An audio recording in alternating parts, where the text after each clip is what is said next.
Welcome to Man Does Tech, where I solve the problems you didn't even know you had. In this video, I will show you how to make delicious mango chocolate using an easy method. First, select ripe mangoes that are sweet and firm. Next, choose a good quality chocolate, ideally with at least 60% cocoa content. You will also need a small amount of coconut oil to help with the chocolate's consistency. This simple combination creates a delightful treat. Once you have your mangoes, peel them carefully and dice them into small, uniform pieces, roughly 1/2 inch cubes. It's crucial to pat these mango pieces very dry using a paper towel.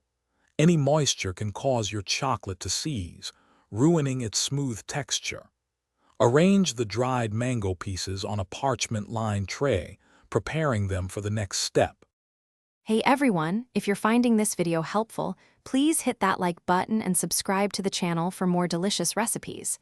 On another note, imagine enjoying your favorite book anywhere with the new Kindle Paperwhite. It's perfect for reading while your mango chocolate chills. Check the description for the link and other fantastic deals. Now, let's get back to the video.